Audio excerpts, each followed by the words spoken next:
মহান বিজয় দিবস কাল প্রস্তুত করা হয়েছে সাভারের জাতীয় স্মৃতিসৌধ। এরই মধ্যে পুরো স্মৃতিসৌধ এলাকা ধুয়ে মুছে পরিষ্কার করা হয়েছে। রং তুলির কাজও প্রায় শেষ। সেই সঙ্গে স্মৃতিসৌধ এলাকায় জোরদার করা হয়েছে নিরাপত্তা ব্যবস্থা।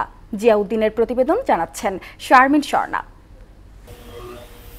16 ডিসেম্বর ভোরে সূর্য ওঠার সঙ্গে সঙ্গে স্মৃতিসৌধে লাখো শহীদদের প্রতি শ্রদ্ধা নিবেদন করবেন রাষ্ট্রপতি শাহাবুদ্দিন, প্রধান উপদেষ্টা ডক্টর মোহাম্মদ ইউনুস, উপদেষ্টা পরিষদের সদস্য, মুক্তিযোদ্ধা সহ বিভিন্ন রাজনৈতিক ও সামাজিক সংগঠনের নেতারা। ইতোমধ্যে পুরো এলাকা পরিষ্কার পরিচ্ছন্ন করা হয়েছে। রং তুলির আঁচড়ে সাজানো হয়েছে স্মৃতিসৌধ এলাকা।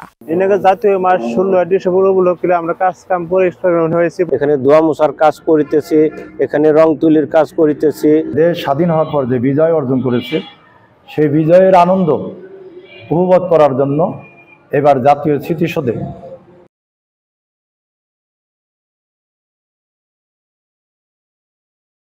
ব্যাপক প্রস্তুতি নিয়ে ব্যাপক লোকের সমাগম হবে ইনশাআল্লাহ। বন্ধ রাখা হয়েছে স্মৃতিসৌধে দর্শনার্থীদের প্রবেশ। একই সঙ্গে নিরাপত্তা ব্যবস্থা জোরদার করতে সিসিটিভির আওতায় আনা হয়েছে পুরো এলাকা। সিসি ক্যামেরা স্থাপন, লেক সংস্কার সহ সকল কার্যক্রম সম্পন্ন করেছি। বিজয় দিবস উপলক্ষে স্মৃতিসৌধে নিরাপত্তা ব্যবস্থা জোরদার করা হয়েছে বলে জানিয়েছেন ঢাকা রেঞ্জের অতিরিক্ত ডিআইজি। ডিএমপির সাথে সমন্বয় করেছি, গাজীপুর মেট্রোর সাথে সমন্বয় করেছি, করে আমরা ব্যবস্থা নিয়েছি এবং ভিআইপি ভিভিআইপি এখান থেকে যাওয়ার পরেও যাতে একটা ভালো সুশৃঙ্খল পরিবেশ থাকে, নিরাপত্তা থাকে, সেই ব্যবস্থাও আমরা রেখেছি। শারমিন স্বর্ণা, মোহনা সংবাদ।